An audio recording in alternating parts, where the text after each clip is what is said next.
Ça me fait plaisir de venir présenter et répondre à la question posée par Synergie. J'ai essayé finalement de remettre en perspective cette question, tout en ne répondant pas à la question du comment, évidemment, hein, parce que je ne sais pas comment. Je vais poser peut-être la question du faut-il.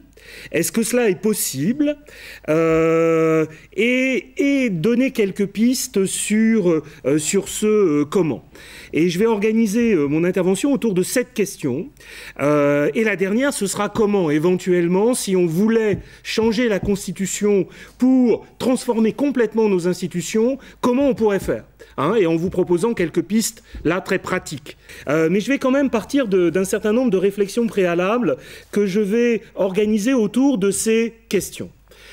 Première question préalable, pourquoi, de mon point de vue, il est impossible de réduire l'idéal démocratique, la démocratie, à des procédures, à une forme de distribution du pouvoir, à une forme de désignation des gouvernants. Qu'est-ce que c'est que la démocratie au fond? C'est ça la question que je souhaiterais poser et que j'adresse finalement à ceux qui pensent qu'avec une méthode de distribution du pouvoir, on pourra vraiment être en démocratie. Est-ce que ça suffira? Alors, je vais dire simplement que pour moi, la démocratie, qui est un idéal, beaucoup plus qu'une réalité, hein, qui est un horizon, beaucoup plus qu'un État, de fait, nulle part il n'y a de démocratie idéale. La démocratie, c'est trois types de choses. Ça, c'est très important pour moi. Et c'est un point de départ impératif, me semble-t-il, pour penser nos histoires. La démocratie, donc, ce sont des institutions. C'est une manière de distribuer le pouvoir. C'est la possibilité pour chaque citoyen, c'est ça, cet élément de définition qui m'importe, la possibilité pour chaque citoyen d'influencer la décision. L'égale opportunité pour chaque citoyen d'influencer la décision collective. C'est la définition que donne quelqu'un, un politiste très connu aux États-Unis, qui s'appelle Robert Dahl. Il dit c'est ça essentiellement la démocratie. La souveraineté populaire, c'est ça, c'est cette possibilité pour chaque citoyen d'influencer la décision. Le philosophe français Cornelius Castoriadis parle d'un principe d'autodétermination. Antoine Cholet parle d'auto-législation. C'est l'idée que le peuple doit pouvoir se donner à lui-même sa propre loi. Cette loi, elle ne vient pas de Dieu, elle ne vient pas des experts, elle ne vient pas d'un monarque, elle vient des citoyens eux-mêmes. C'est ça le cœur de l'idéal démocratique. Mais il y a deux autres dimensions qu'à mon avis, il faut prendre en compte. La démocratie, c'est aussi une forme de vie en commun, une forme de société. Un État social, disait Tocqueville, et il avait complètement raison de le dire. C'est une manière de vivre ensemble en considérant par exemple l'autre comme son égal, en se considérant soi-même comme l'égal de l'autre. Une société dans laquelle il y a des castes, une société dans laquelle il y a des inégalités sociales très grandes, n'est pas une société démocratique, puisque les gens ne se sentent pas comme des semblables. Et on a un risque aujourd'hui, avec l'évolution des inégalités dans nos sociétés occidentales, de remise en cause, finalement, de ce vivre ensemble démocratique. Hein, et on l'observe aujourd'hui. Et puis, une société démocratique, c'est pas seulement des institutions, c'est aussi des institutions très différentes dans lesquelles on peut vivre de manière plus ou moins démocratique. Et il me semble, par exemple, que beaucoup de nos institutions en France, l'entreprise, l'école, les hôpitaux, en particulier les hôpitaux psychiatriques, la prison, les prisons, ne donnent pas à voir ce principe d'égalité qui est au cœur de l'idéal démocratique. Hein, on n'est pas là dans des lieux où cette société démocratique est vivante. On a des lieux dans lesquels il y a des asymétries de pouvoir, il y a de la violence symbolique qui s'exerce et qui est particulièrement forte. Troisième élément qui me paraît très important, la démocratie, ce sont aussi des principes, des valeurs, des droits. Ces principes, ils ont été élaborés tout au long de notre histoire occidentale. Ils sont codifiés notamment dans la Déclaration des droits de l'homme et du citoyen de 1789, dans le préambule de la Constitution de 1946 qui a été évoqué tout à l'heure par Hakim. Ces principes, ils existent. Ils font exister la démocratie. Ce sont les conditions mêmes de la démocratie. Liberté fondamentale, droit de réunion, droit de manifestation, droit d'association, etc., etc. Ces principes-là ne sont pas dissociables de la démocratie. Ils sont finalement consubstantiels à l'idéal démocratique. Et parmi ces principes, il y a deux principes auxquels je crois qu'il faut tenir. Il y a le principe de la séparation des pouvoirs, qui est un principe indispensable à la démocratie. On peut imaginer des démocraties qui soient illibérales, pour reprendre une notion qu'utilise la science politique américaine, c'est-à-dire dans lequel une majorité du peuple peut finalement, à travers tous les organes constitutionnels, imposer sa loi à une minorité qui est parfaitement opprimée. Donc vous avez le principe de séparation des pouvoirs et le respect de la minorité, c'est-à-dire une certaine forme d'organisation du conflit qui est un élément indispensable à la démocratie. Pour un philosophe comme Claude Lefort, qui était ami de Cornelius Castoriadis, la spécificité de la démocratie, c'est cette institutionnalisation du conflit. Sinon, on tombe dans la tyrannie de la majorité, dans ce que Tocqueville appelait la tyrannie de la majorité. Celui qui a le pouvoir s'impose partout, tout le temps, sous des formes démocratiques, mais il exerce sa volonté sur ceux qui ne se reconnaissent pas dans sa volonté. Et c'est un point qui me paraît capital. C'est-à-dire qu'on peut très bien imaginer des mécanismes parfaitement démocratiques aboutir à une catastrophe sur le plan des libertés, à une catastrophe sur le plan des droits. On peut imaginer des communautés qui se gouvernent démocratiquement. Le Ku Klux Klan peut, d'un certain point de vue, être parfaitement démocratique dans son mode de fonctionnement, mais produire des décisions qui ont des effets absolument désastreux sur le reste de la démocratie. C'est pour ça que la démocratie, ça ne peut pas être que des institutions. La démocratie, ça ne peut pas être qu'une procédure. Et il faut éviter finalement ce fétichisme des procédures. Elles sont importantes. Le tirage au sort, le référendum, les élections, c'est très important. Mais ça n'est pas que ça.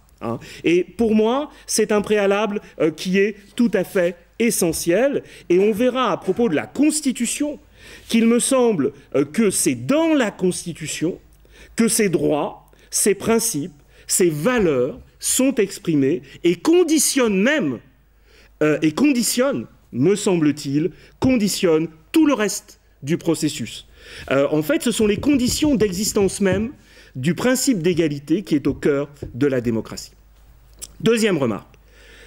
Pourquoi, alors là c'est un détour historique qui est bien connu maintenant, mais que je répète, pourquoi et comment notre démocratie, la démocratie, est devenue représentative? Et pourquoi, dans l'histoire occidentale, la démocratie directe, qui est très différente, a été diabolisée, a été rejetée, a été refoulée. Il y a là un processus historique tout à fait passionnant qui a été bien étudié maintenant et qu'il faut reprendre. À l'origine de l'idée démocratique, à l'origine de la première expérience de la démocratie directe, il y a Athènes.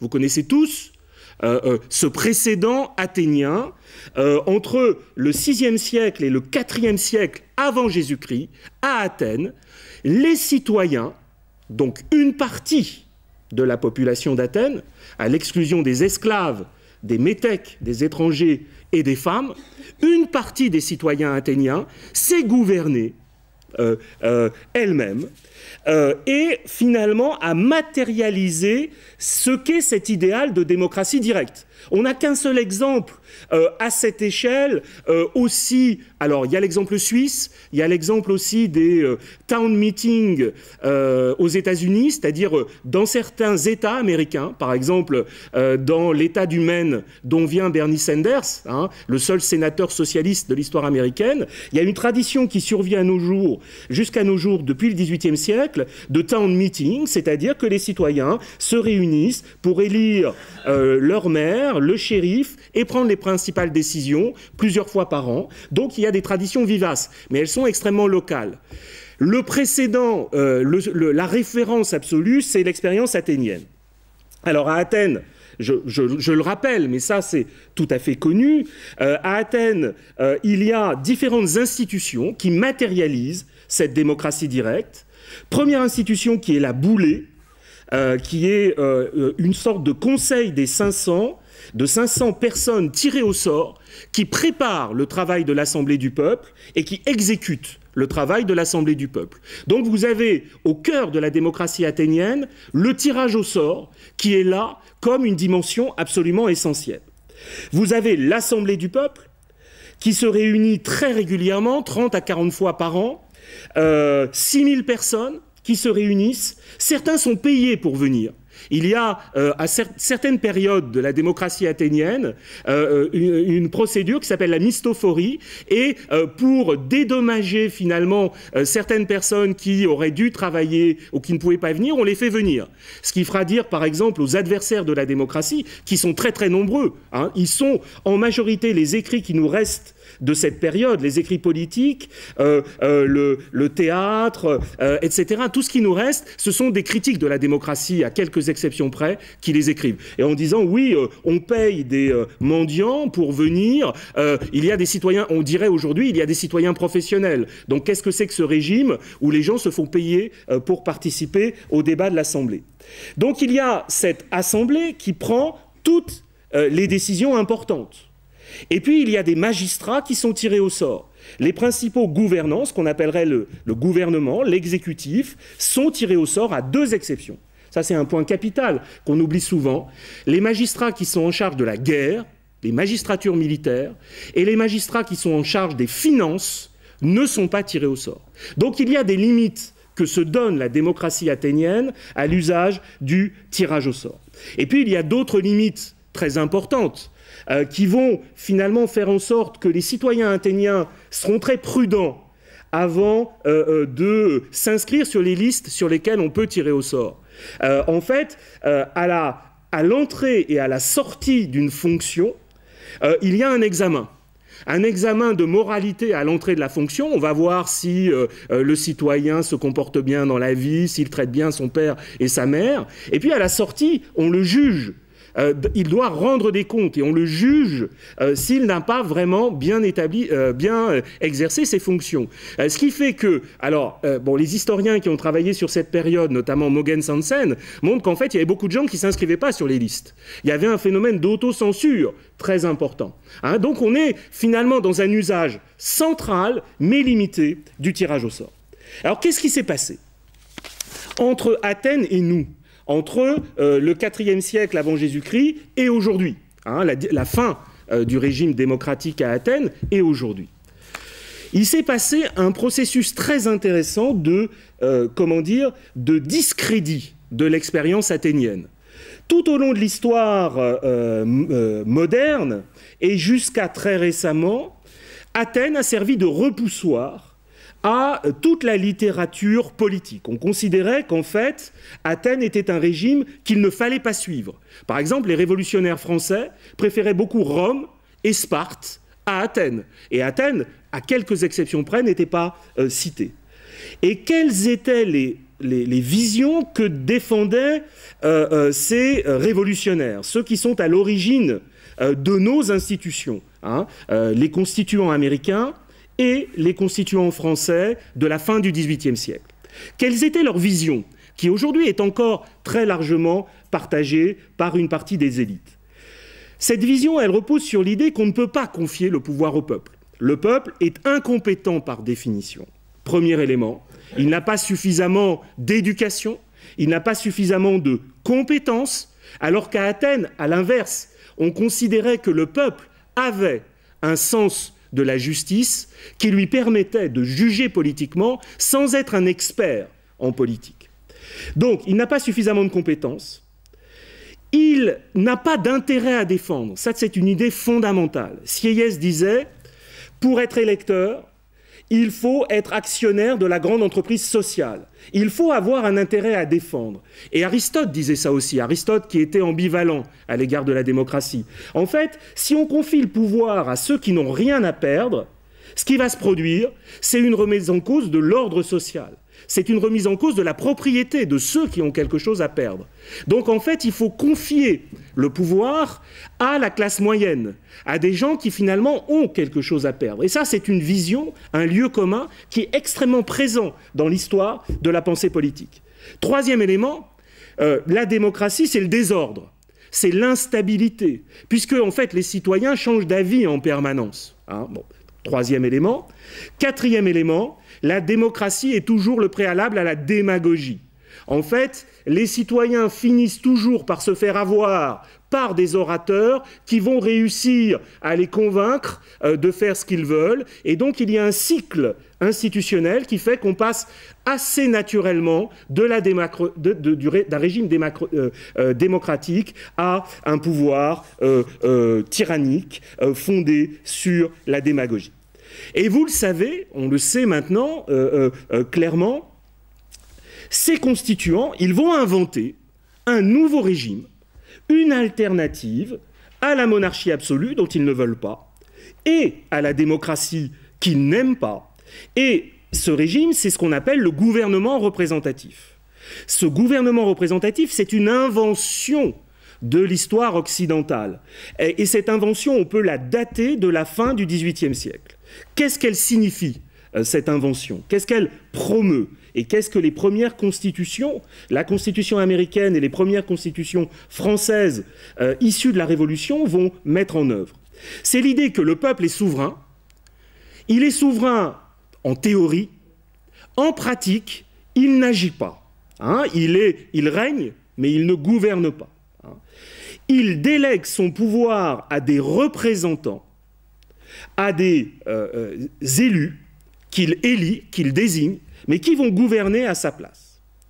Et en plus, il y a une conception restrictive du corps électoral. Ce sont les plus capables, ceux qui ont quelque chose à perdre, qui dans un premier temps vont pouvoir élire ses représentants. C'est la logique censitaire. Il faut être déjà propriétaire pour pouvoir participer à l'élection.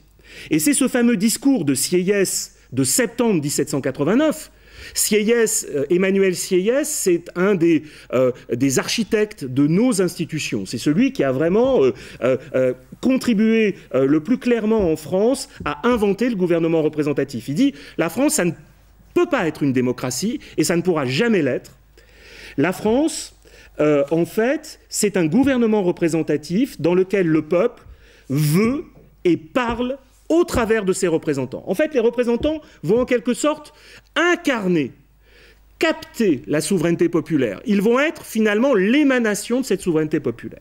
Donc ça, c'est un point qui me paraît absolument capital. Au départ, à la fin du XVIIIe siècle, gouvernement représentatif et démocratie s'opposent. Hein, s'opposent. Nos institutions n'ont pas été pensées pour être des institutions démocratiques. Il va y avoir un autre moment essentiel, qui est le moment 1848 en France. Introduction du suffrage universel masculin, mars 1848. Vous savez, il y a la Révolution, mars 1848. On élargit le corps électoral et le mouvement ouvrier, finalement, compte énormément sur ses droits politiques. Il se dit à ce moment-là qu'en obtenant finalement le droit d'aller voter, ils vont pouvoir être reconnus comme une partie intégrante du corps social. Ils vont pouvoir finalement défendre leurs intérêts. Et puis ils vont s'apercevoir, une partie de ce mouvement ouvrier va s'apercevoir que les représentants peuvent éventuellement les trahir. Et en fait, ceux qui vont être élus la première fois en 1848 vont être assez conservateurs, notamment au plan social. Et il va y avoir deux définitions de la République qui vont s'opposer. Et ça, c'est un point, à mon avis, central, qui a été bien étudié dans une thèse récente qui a été éditée il y a 2 ans de Samuel Hayat sur ce moment crucial. Deux définitions de la République. Une première définition de la République de type conservatrice, dans laquelle l'élection est le seul mode d'expression légitime des citoyens. Et une fois que les représentants sont en place, les représentants parlent et veulent pour la nation. Et puis vous avez ceux qui s'appellent eux-mêmes les défenseurs d'une république démocratique et sociale, qui disent les citoyens doivent pouvoir se faire entendre dans l'intervalle entre les élections. Ils ne cessent pas d'exister dans l'intervalle. Il faut qu'il y ait d'autres lieux d'expression de la souveraineté populaire. Il faut par exemple qu'il y ait des assemblées ouvrières qui interviennent. Et les représentants ne peuvent pas, à eux seuls, incarner la légitimité et le peuple. Ce qui va se passer, vous le savez, en juin 1848, les mouvements de juin 1848, il va y avoir une deuxième insurrection, et les partisans de la République démocratique et sociale vont perdre, ils vont disparaître, totalement. Et ce sont les républicains conservateurs qui vont l'emporter. Et donc c'est cette définition restrictive de la démocratie, en tout cas, qui va s'imposer, et on va voir finalement naître cette locution très bizarre, qui est celle de démocratie représentative, dans laquelle, finalement, le seul élément démocratique, ou presque, c'est l'élection. C'est-à-dire qu'en fait, la démocratie représentative se limite à l'élection, et le citoyen n'a pas vocation à participer réellement, légitimement, hors des élections. Et la Troisième République, par exemple, va perpétuer cette vision, finalement, de la toute-puissance de la représentation. Et c'est pourquoi aujourd'hui nous en arrivons à une situation dans laquelle les élus disent « nous sommes la démocratie, nous avons été élus ». Et ceux qui nous contestent la démocratie. Ils n'imaginent pas qu'il y ait plusieurs éléments possibles de légitimité au sein même de la démocratie. Troisième question, et là j'en viens à la démocratie directe à proprement parler, je vais poser cette question de savoir pourquoi. Pourquoi les rares expériences de démocratie directe qui ont émergé depuis Athènes se sont révélées à ce point fragiles et limitées. Ça, c'est un point capital. Il y a eu des moments où des expériences de démocratie directe dans notre histoire. Là, je renvoie à un livre très intéressant, qui est un livre d'un Canadien qui s'appelle Martin Bréau, qui s'appelle « L'expérience plébéienne du politique ». Il montre que, au Moyen-Âge, à travers la Commune de Paris, à travers les conseils, la République des conseils en Allemagne, fin 1919, en Hongrie en 1956, on pourrait dire aujourd'hui à travers le mouvement Occupy, Indigné, il y a eu des formes de démocratie d'assemblée qui se sont voulues des formes de démocratie directe. Il y a deux matérialisation de la démocratie directe. Il y a la démocratie directe qui s'exerce à l'échelle locale aux États-Unis, en Suisse, à travers les town meetings ou les Landgemeinde, dont on a parlé avec Antoine Chollet, et puis des formes de démocratie directe qui émergent de la société elle-même, qui se constituent en pouvoir, qui s'affirment comme un lieu de pouvoir et de légitimité. Or, l'une des caractéristiques de toutes ces expériences, mouvement conseilliste, Commune de Paris, on peut parler des sans-culottes, sous la Révolution française en 1792, etc., mouvement Occupy, Indigné, Nuit debout, c'est que ces mouvements se sont révélés extrêmement fragiles. Ils n'ont pas duré, éphémères pour la plupart. Alors pourquoi? Et c'est là que ça me paraît intéressant. Il y a deux raisons importantes qui finalement ne doivent rien à la démocratie directe elle-même. Ce sont des mouvements qui ont été fortement réprimés, Commune de Paris, hein, il y a eu une répression très forte, Conseil, République des Conseils, en Bavière, Rosa Luxembourg, etc. Là, il y a eu vraiment une répression qui a été très efficace. Et puis, ils ont été trahis. Ce que dit Martine Bréau, c'est que souvent, les chefs se sont émancipés et sont devenus, finalement, on est passé des conseils, des soviets, par exemple, en 1917, on est passé au régime léniniste. Hein. Donc, vous voyez, il y a un principe même de trahison. Ça n'est pas la démocratie directe elle-même qui est en cause. Mais ce que l'on observe lorsqu'on regarde ces mouvements, c'est qu'elle pose quand même un problème d'institutionnalisation, cette démocratie d'assemblée, cette démocratie directe au sens immédiat et fort du terme. Problème d'institutionnalisation pour plusieurs raisons. Un, parce qu'il est très compliqué de passer d'une démocratie d'assemblée à un système de gouvernement. C'est un point capital.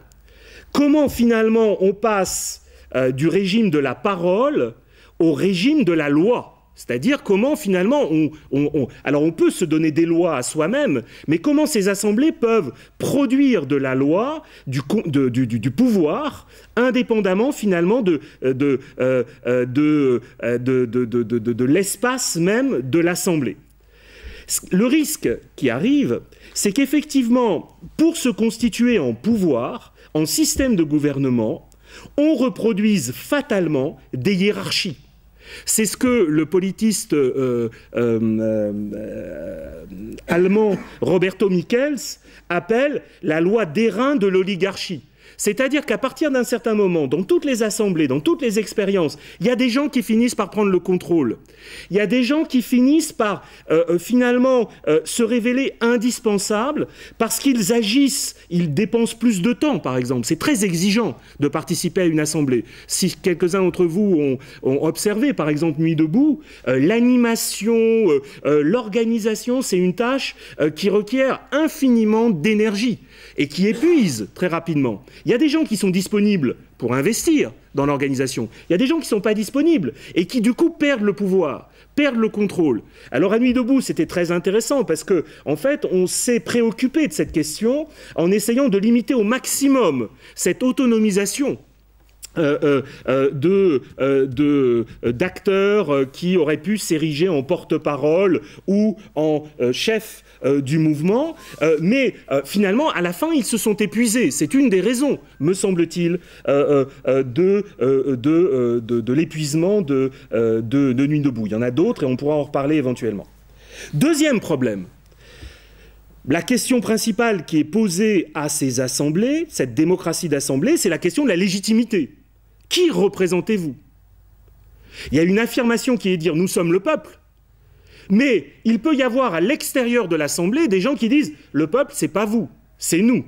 Et c'est ça la démocratie d'un certain point de vue. C'est la capacité pour différents acteurs de défendre l'idée selon laquelle ils parlent au nom du peuple. C'est ça la démocratie. Or, la démocratie d'Assemblée, elle ne représente à la fois que quelques individus, sauf quand on est dans le cas du Landsgemeinde, qui sont pas forcément représentatifs de l'ensemble de la population, et ceux qui n'ont pas participé au débat d'Assemblée peuvent dire « je ne me reconnais pas dans ce que produit l'Assemblée ». Et ils sont légitimes à le faire. Sinon, c'est un coup de force. Hein. Cette démocratie d'Assemblée, elle dit « moi, les décisions que je vais prendre, elles vont valoir pour tout le monde ». C'est absolument impensable. Alors on peut imaginer qu'il y ait une république fondée sur des assemblées, fondée sur des conseils répartis dans l'ensemble de la population. Par exemple, qu'il y ait un Nuit debout partout, qu'il y ait dans chaque commune un conseil qui s'élit, et puis qu'il y ait, ce que voulait Proudhon, un mécanisme fédéraliste où finalement c'est l'accord à différentes échelles des représentants de ces communautés qui peut produire des décisions à une échelle plus grande. Mais c'est très compliqué à mettre en œuvre. Hein. Et en attendant, quelle est la légitimité de l'Assemblée ? Troisième élément qui me paraît très important et que je mets ici dans la discussion, c'est qu'il est très difficile aussi de se passer de la représentation en politique.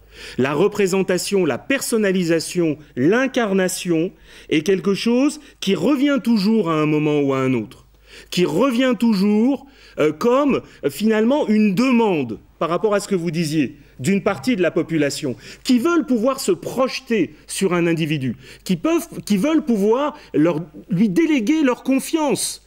C'est une question de confiance. L'Assemblée, elle est anonyme. Un corps de citoyens tirés au sort, en quoi, moi, je peux avoir confiance en ces gens que je ne connais pas et finalement dans lesquels je ne me représente pas. Il y a des affects en politique. Il y a des affects en politique. Et cette idée, alors je ne dis pas que les leaders sont une nécessité absolue, quelle que soit, mais il y a une demande de leadership de la part d'une partie de la population parce qu'elle est liée à la possibilité même de faire confiance à des personnes qui vont gouverner lorsque moi je ne gouverne pas. Quatrième question, l'élection finalement elle a triomphé. Ça, c'est un point capital qui a bien été montré, notamment dans un ouvrage capital qui est bien connu par un certain nombre d'activistes de la démocratie ou du tirage au sort, qui est l'ouvrage de Bernard Manin. S'il n'y avait qu'un seul livre à lire, livre que j'oblige mes étudiants à lire, qui s'appelle « Principe du gouvernement représentatif au pluriel », qui nous montre comment finalement tout ce que je viens de dire s'est opéré, comment finalement la mémoire d'Athènes a été refoulée, comment le tirage au sort, par exemple, a été refoulé, et comment l'élection s'est imposée. Aujourd'hui, l'élection s'est imposée, elle est critiquée, mais par une minorité de gens qui envisagent de renoncer complètement à l'élection pour le tirage au sort. Mais elle est largement admise aujourd'hui par nous, citoyens du XXIe siècle, comme le mode le plus légitime de désignation des représentants. Alors on pourra en discuter, mais je pense que majoritairement, on continue d'un certain point de vue à en croire en l'élection, on ne croit pas aux gens que l'on élit, aux représentants, mais le système lui-même, aujourd'hui, est admis comme la moins mauvaise des solutions pour désigner des gouvernants. Alors pourquoi? C'est qu'il y a quand même peut-être des raisons qui font que l'élection est quand même un mécanisme utile pour que les citoyens puissent participer au gouvernement ou à la décision qui les concerne. Premier élément, je vais faire une défense de l'élection, alors qu'il m'arrive très souvent de critiquer les élus, mais on doit faire une défense de l'élection. D'abord parce qu'elle est inclusive. Le suffrage universel est inclusif. Il laisse à la marge les étrangers, c'est une question très importante, il laisse à la marge les jeunes, les fous, certains condamnés, mais en fait il est relativement inclusif aujourd'hui. Ça veut dire que chaque citoyen, à un moment précis, peut éventuellement influencer, même très marginalement, le cours des choses. Ce qui n'est pas le cas s'il n'y avait pas d'élection, d'un certain point de vue. Ce serait infiniment plus compliqué à organiser. Et ce qui fait dire à Bernard Manin, et ce qu'on oublie très souvent quand on l'utilise pour parler du tirage au sort, que l'élection, c'est l'un des deux principes démocratiques du gouvernement représentatif. Il y a deux principes démocratiques et deux principes aristocratiques. Premier principe démocratique, c'est l'élection, c'est ce qu'il dit, et c'est ce que je pense aussi. C'est un principe quand même démocratique que celui de l'élection, du fait de cette universalité du suffrage et la liberté de l'opinion publique. C'est-à-dire qu'on a le droit de contester les représentants dans l'intervalle. Puis il y a deux principes aristocratiques qui sont la liberté des représentants et la délibération, mais bon, je vous renvoie à son livre. Et puis deuxième élément qui me paraît très important. L'élection, ce que dit Bernard Manin, à l'origine, elle a deux significations politiques très importantes. À l'origine, elle n'en a qu'une seule, lorsqu'on la met en place à la fin du XVIIIe siècle. L'élection, elle valide un consentement. C'est-à-dire qu'elle valide finalement une confiance. En fait, on délègue en confiance à des représentants le soin de gouverner à notre place. Donc en fait, c'est ce principe de consentement qui est essentiel. Quelqu'un qui est tiré au sort, j'y reviendrai, lui a-t-on donné son consentement à un moment donné, sauf à considérer qu'on a accepté le principe du tirage au sort. C'est plus compliqué. Et deuxième élément, à la fin du XIXe siècle, en 1891, apparaît une notion très importante et une institution très importante qui est celle du programme politique. En 1881, pas 91, en 1881, il y a une loi en France, la loi Baraudet, qui oblige les candidats à élaborer un programme, c'est-à-dire une profession de foi, c'est-à-dire à dire ce qu'il va faire.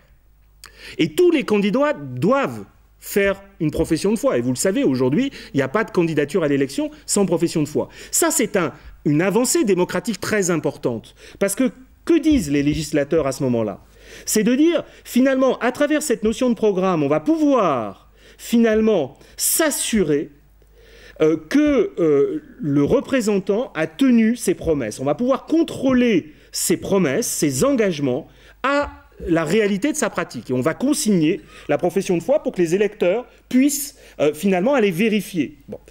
Mais pourquoi c'est important cette notion de programme politique qui va être généralisée à travers l'avènement des partis de masse, notamment des partis de gauche? Au départ, l'élection, simplement, on délègue à un notable son pouvoir. Là, l'élection change de signification. Ça veut dire que les citoyens peuvent quand même, à travers ça, influencer la prise de décision, influencer l'action des gouvernants.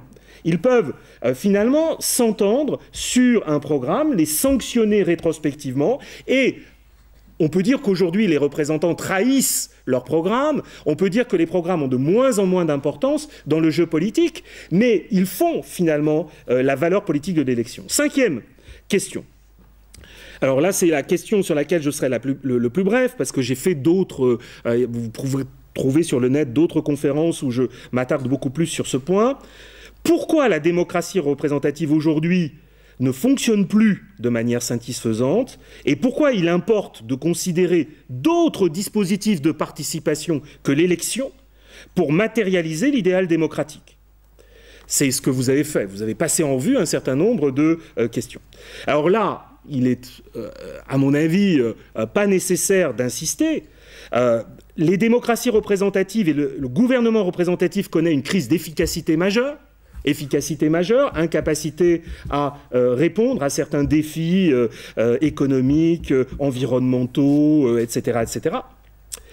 Mais l'autre point qui me paraît capital, c'est qu'il y a aujourd'hui un processus d'oligarchisation de nos sociétés, au sens où la sphère économique a complètement envahi la sphère politique, c'est-à-dire qu'elle est aujourd'hui capable de donner des ordres aux élus, c'est un point absolument capital.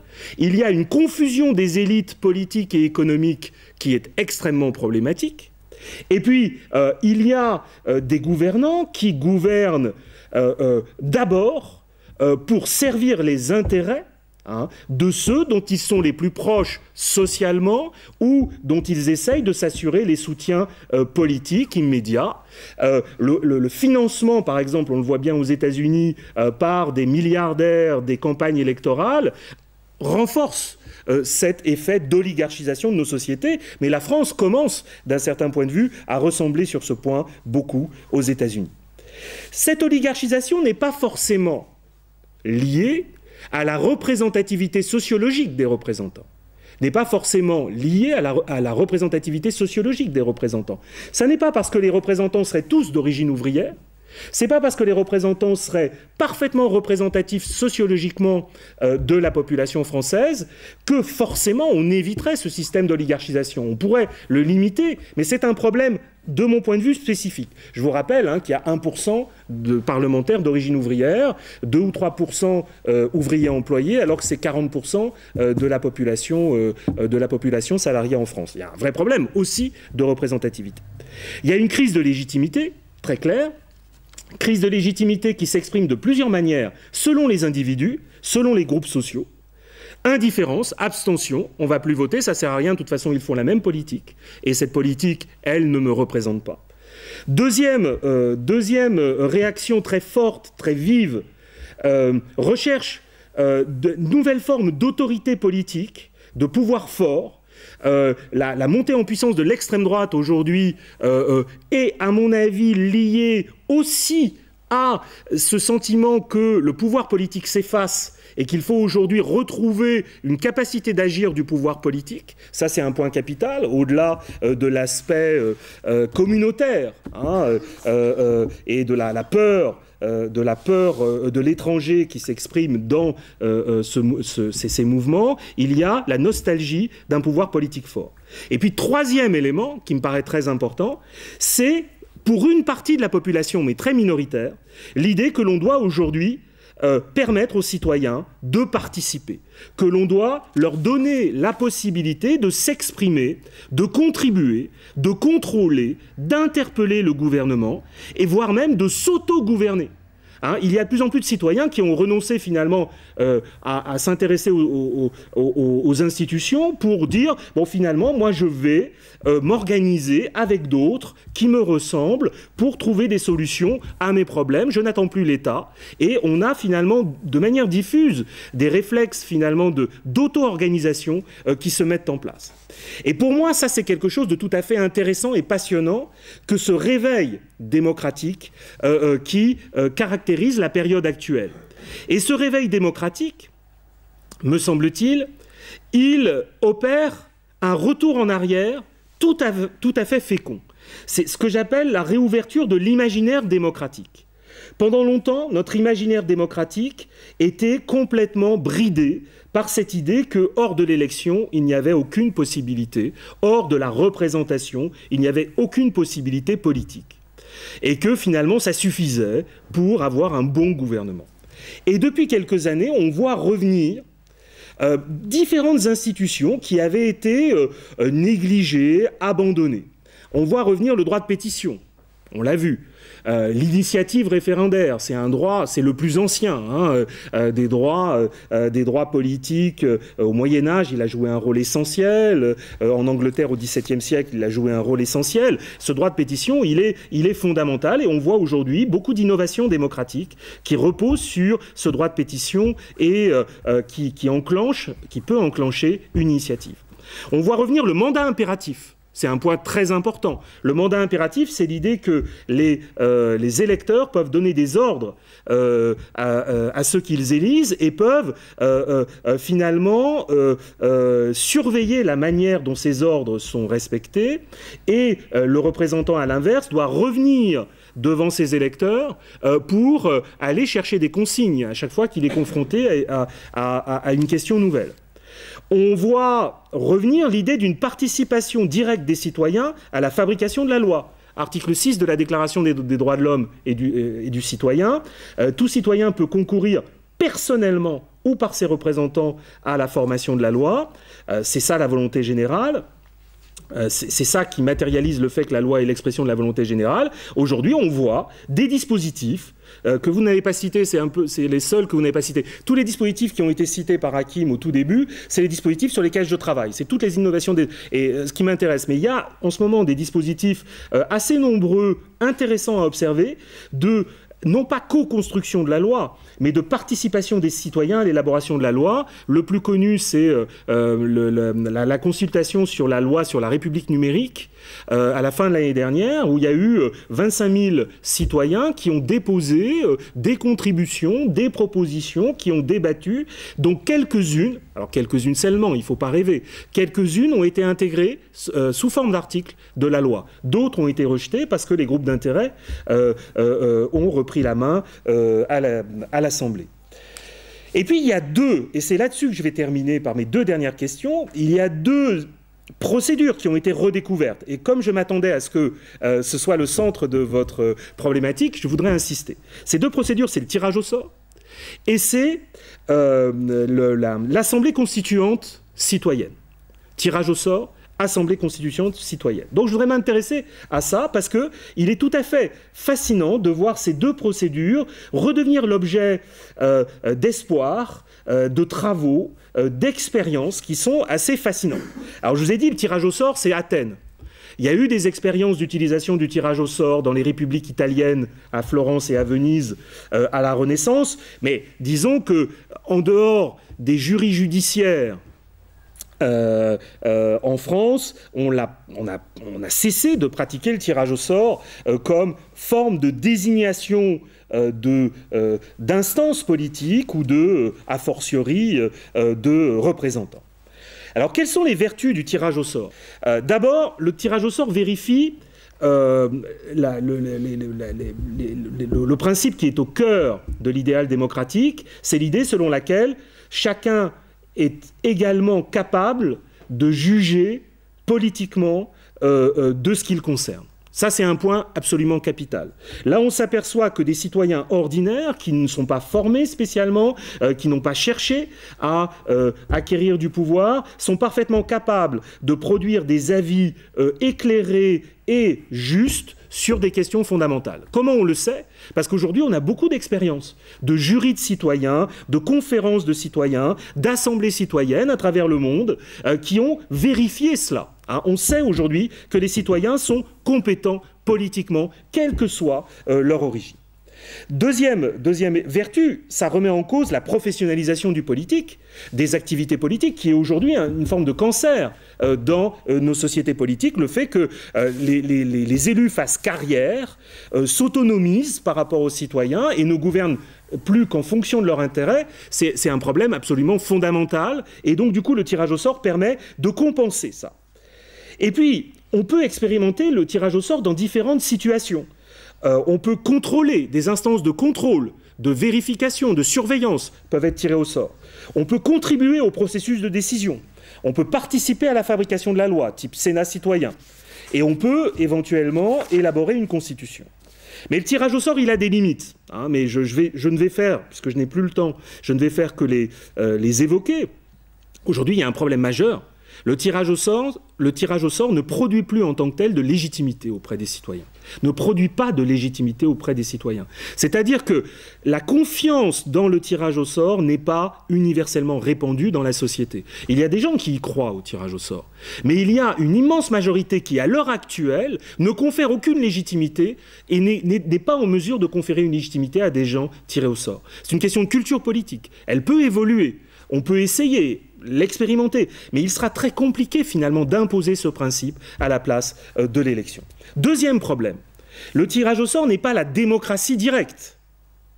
Ça n'est pas le Landsgemeinde. On désigne des représentants au tirage au sort. On désigne des représentants au tirage au sort.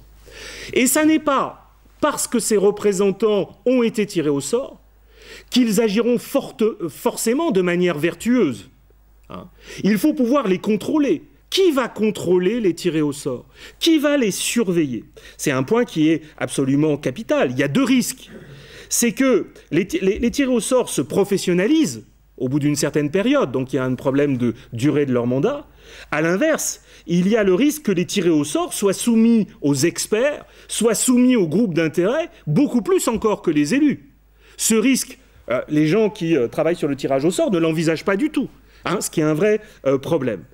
Et à fétichiser le tirage au sort, ce qui est quand même le cas de pas mal de mouvements citoyens aujourd'hui, on ne prend pas en compte ces questions.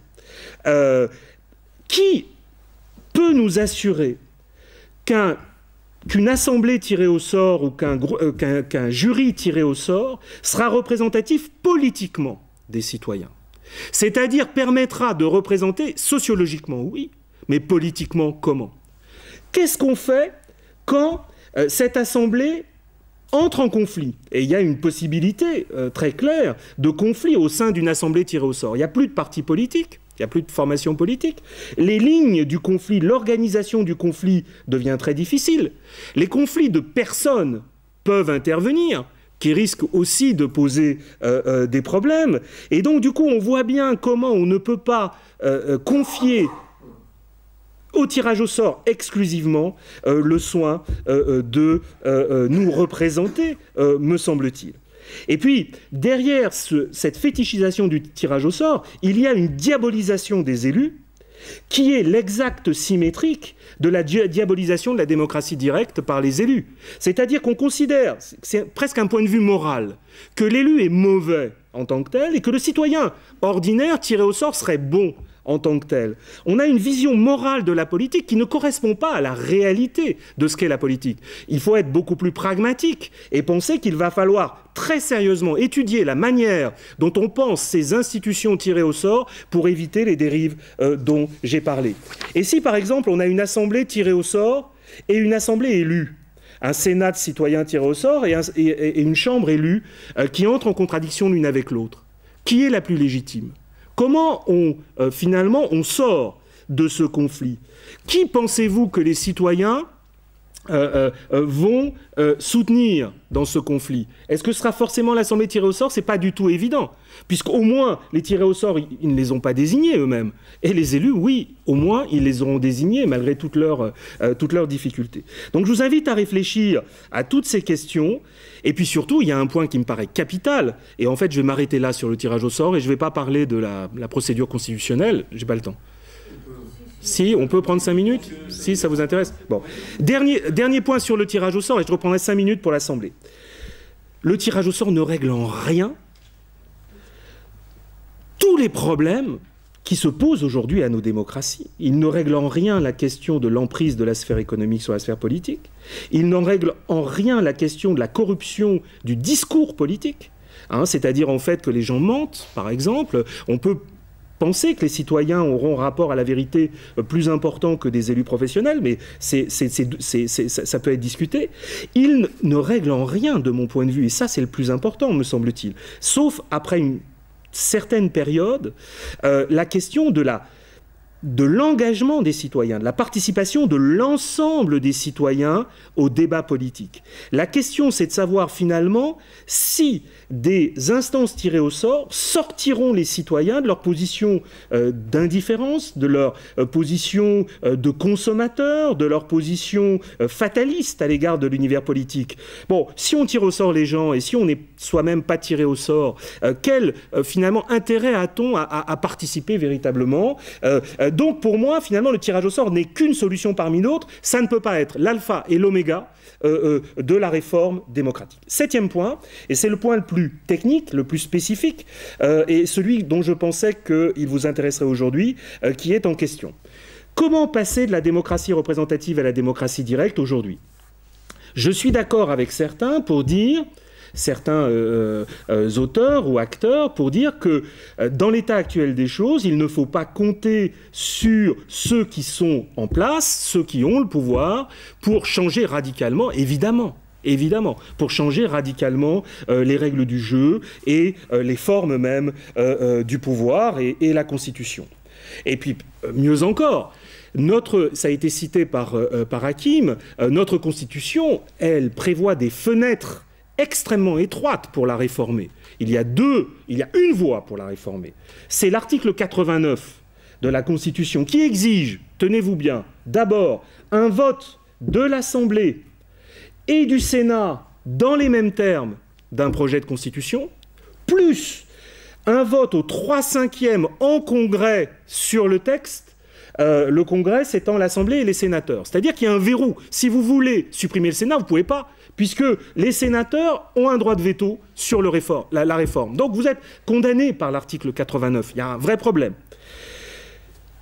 Or, il me semble essentiel de réformer la Constitution si on veut y introduire finalement d'autres logiques en respectant, mais j'y reviendrai, les principes dont j'ai parlé tout à l'heure. Et pour moi, la réforme constitutionnelle fondée sur une participation large des citoyens est une condition même de la légitimité du régime politique.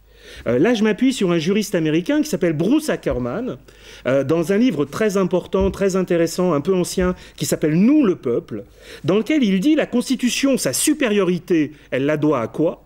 Elle la doit au fait que le processus qui a fait naître la Constitution a mobilisé l'ensemble de la société, l'ensemble des citoyens. Il parle de moments constituants. Ce sont les moments constituants qui font la légitimité, la supériorité du texte constitutionnel. Donc la Constitution, elle ne peut pas être rédigée par des experts ou par des élus. Elle doit solliciter l'ensemble des citoyens. Alors comment on peut faire? Là, je vais donner quelques éléments. Techniquement, on ne peut qu'utiliser l'article 11. Et encore, on le fait de manière frauduleuse, d'un point de vue juridique. Comme De Gaulle l'avait fait en 1962, les juristes en avaient fait une apoplexie, spécialistes du droit constitutionnel. De Gaulle, pour mettre en place l'élection du président de la République au suffrage universel, avait, en 1962, vous vous souvenez, après l'attentat du Petit Clamart, avait utilisé l'article 11 sans passer par l'article 89 parce qu'il savait que les parlementaires ne lui permettraient pas d'introduire l'élection au suffrage universel. Il est passé par l'article 11, mais il l'a fait en fraude. Que dit l'article 11? L'article 11 dit que le président de la République peut soumettre au référendum tout projet de loi portant sur l'organisation des pouvoirs publics, et puis il y a eu des ajouts, mais ça ne nous concerne pas. Et il y a une autre voie d'accès possible, mais étroite, à cela. Il dit que, et ça depuis 2008, il dit que une initiative d'un 5e des membres du Parlement, soutenue par un 10e des électeurs inscrits sur les électorales, peut proposer une loi qui doit être débattue par les deux assemblées. Et si les deux assemblées ne l'examinent pas, cette proposition de loi, il y aura référendum. Mais cette deuxième voie, à mon avis, elle est, compte tenu de l'étroitesse du passage, elle est, à mon avis, peu praticable. Qu'est-ce qui doit se passer pour pouvoir changer, dans l'état actuel des choses, sans faire la révolution ? Évidemment, sans faire la révolution. Comment on peut changer, dans l'état actuel du droit et de notre société politique, la Constitution ?